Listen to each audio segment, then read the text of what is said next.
Hello, duty దగ్గరికి వచ్చేసిన. అయితే టైం అయితే 9 o'clock అయిపోయింది. ఏం చేయాలో అర్థం కావట్లే. ఇప్పుడు మాత్రం పొద్దున్నే మా మేడం క్లాస్ తీసుకుంటుంది. ఎందుకంటే నిన్న రాలేదు కదా.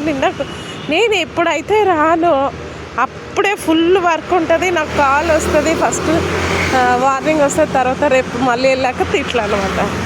అసలు అంటే ఒకరోజు తీసుకుంటే తిడతారా అంటారేమో, కానీ నిజానికి చెప్పాలంటే అసలు వాళ్ళు నన్ను ఒక పని చేసే వాళ్ళు అన్నట్లు చూడరు, ఆ ఇంట్లో మనిషిలాగా చూస్తారు.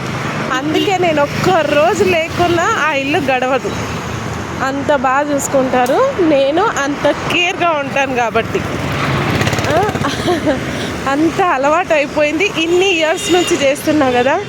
ఎంతైనా ఒక సీఎం ఇంట్లో మనకంత ఉంది అంటే గ్రేటే కదా. మనల్ని అలా చూడడం అంటే గ్రేటే కదా. మరి మామూలు ఇళ్ళలోనే కొంచెం అది ఇది అని ఉంటుంది. ఒక సీఎం ఇంట్లో అంటే ప్రతిరోజు వర్కే ఉంటుంది కదా. అలాగా అయినా మనకు కూడా పనులు ఉంటాయి కదా. అందుకే నేను ఎక్కువ లీవ్లు అవి పెట్టను. ఎందుకంటే నా మీద ఎక్కువ భరోసా బాధ్యతగా ఉంటారు సార్ మేడం అందరు. కాబట్టి కంపల్సరీ వర్క్ ఉన్నా లేకున్నా నేను ఇల్లు చూసుకోవడానికన్నా ఇంట్లో ఉండాల్సిందే, తప్పదు. ఓకే బాయ్, మరి ఈవినింగ్ మాట్లాడదాం. ఇప్పుడైతే వెళ్తున్నా. Please like me, follow me.